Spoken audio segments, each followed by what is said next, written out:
Hey everybody, Joy here. Let me put something down and let me take a sip of.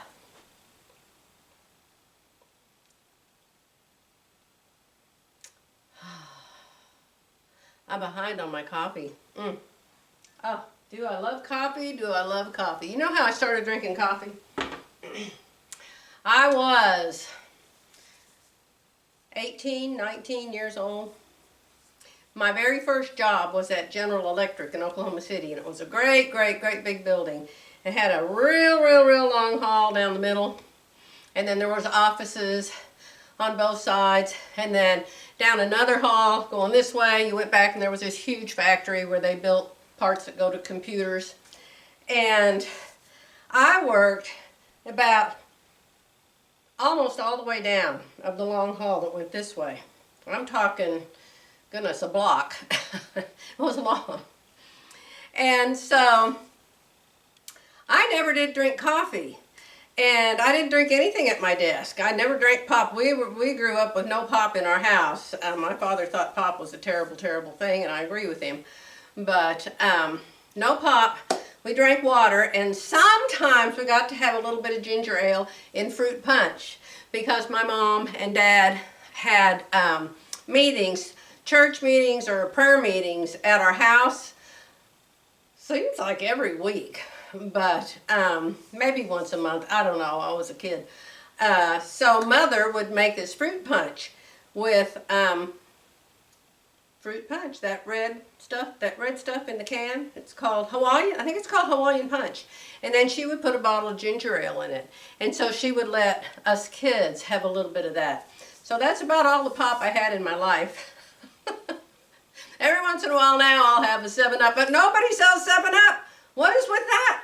Nobody sells it. They always have Sprite. So, usually it's Sprite because nobody sells 7-Up. But anyhow, how do I get off on that subject? What the heck am I telling you about 7-Up for? Let me get my coffee. I gotta have my coffee to get my brain to function here. I try to swallow really soft for you, cherry. Okay. So here's the deal, Neil. I worked for like 9 men in this great big office, and I had my little secretary desk, and the boss, my boss, and the boss of all those men had another office on the side of our office, and I worked for all of these men. I did all their typing on one of those old Selectric typewriters, and 2 or 3 carbon copies. Unknown caller. I'm so tired of that unknown caller. Hold on. So, here's the story. All of these men used to walk down the long hall, and they would go get a cup of coffee. It wasn't a cup, it was in one of those little white styrofoam cups. And they would come back to their desk, and all the men were always drinking coffee, and they used to make fun of me and say, "Don't you drink coffee?" And I say, "No, I don't drink any coffee." And they would say, "You need to learn how to drink coffee. You're a grown-up now. You need to learn how to drink coffee." So I thought, well, okay, coffee wasn't a sin when I was growing up, although I never had any. So I one day decided to walk down the long hall, and in the room, the cafeteria room, yeah, I think it was a cafeteria type area we had down there that we could eat at. And so on one of the walls they had those great big tall metal boxes, not like they have now, totally ancient. One great big huge giant box had one spout, that the coffee could come out of into your little white styrofoam cup. And so you'd put your dime in there, however much, and the coffee would pour in your cup. Who knows how long the coffee had been in there. So I got my very first cup of coffee, and I didn't know you're supposed to put cream and sugar or anything. I mean, I was just so naive about everything in the world, especially that your husband could be running around on you while you were there at work learning to drink coffee.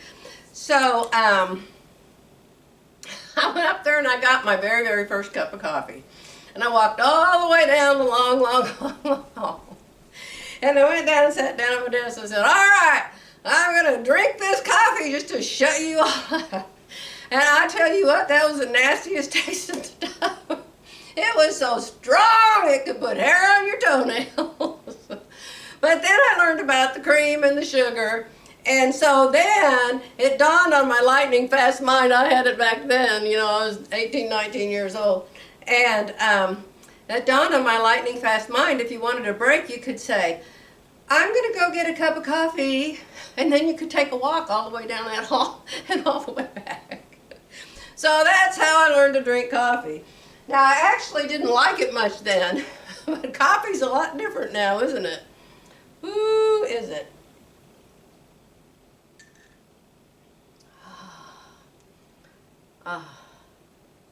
This is Nantucket Blend from my Keurig. Okay. Who cares about that? Nobody. Let's talk about my contest. There's way too much stuff left here, my friends. Way too much stuff. Oh my goodness. Somebody wants the red knit. Somebody wants the, let me show you this up close. This is really cute. Somebody wants this flannel. And somebody wants the red knit, or maybe it was this one. Quilt kits are gone. The chicken fat quarters are gone. The red quilt kit and the black kit are called for. I've already sent out 2 boxes. 2 boxes full. And I can't even remember. Let me see. One of them was the red quilt kit in the backing. To you, Andrea. And the other one was to Barb Nunn. Barb Nunn. Oh, she wanted the coffee. The fat quarters for the coffee quilt. So those are gone. They're at the post office. Jerry. Oh, you want to know about Jerry, don't you? Jerry is finally going to the doctor right now, this minute. He is at the doctor. The doctor was on holiday Monday. Tuesday, our doctor doesn't ever work, and so he's just now seeing her. But the good thing is, he feels back to normal. He's still got the dizziness, but only if he moves real fast. If he bends over real fast, or he gets out of bed too fast. But other than that, he feels normal. And so he's doing so much better. Thank you for all your prayers. I told him people all over the world are praying for you. So thank you, thank you, thank you. Do you see my happy smile again? And no, why didn't you go with him, Joy? Now, why do you think? Raise your hand if you know why I didn't go with him. Who knows? Who knows? All of you know. Look at that. He didn't want me to. Grown men don't want to take their mommy to the doctor with them.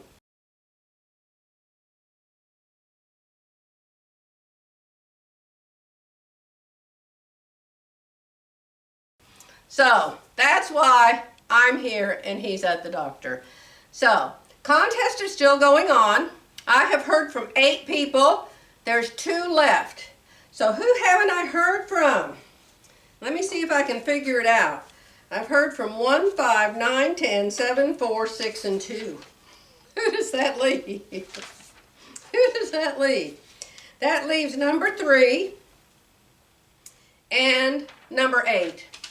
So I have not heard from number 3, Gloria Mars, or number 8, Janice Biggers. So if I don't hear from Janice Biggers and Gloria Mars by the time I check the emails on my Gmail account tomorrow morning, if they still haven't contacted me, number 8 and number 3, I will choose 2 more names. Okay? So I hope that they listen and they understand. They've had several days to listen to this and know that they are winners. Okay? Everybody else, I'm getting your things ready, packed up, and mailed as fast as I can. Somebody told me that the post office has padded bags that are flat rate padded bags, and one lady told me she mails 7 yards of fabric for $11. I am pretty sure I can fit 2.5 to 3 yards of fabric in one of those bags, so don't y'all worry about that. And I have to get busy finishing my boat quilt on the ocean and my coffee quilt that I'm working on. And guess what I did yesterday? I still have, probably 4 more pieces of new fabric laying on the floor over there that I haven't gotten put on the board yet. And then You do realize I unfolded all this fabric for you guys here. It's going to have to go back on boards if you don't get it. So I took a piece in there and got it all nice and flat and pretty and ready to roll up, and I thought, why don't I just cut out a new nightgown out of this? I decided that I wanted a nightgown that was longer. I've made all my nightgowns knee length. And when I sit on my bed at night, we always watch TV in our bed because our bed is electric and the head comes up. And so we just put a pillow behind us, and it's like sitting in a chair with your legs out straight. So that's where we like to sit. But I'll get my nightgown on that's cut just above my knee, and that thing's up around my waist, and I'm constantly pulling it down, pulling it down, pulling it down. So I made a longer nightgown. You want to see it? Of course you do. Here's a picture.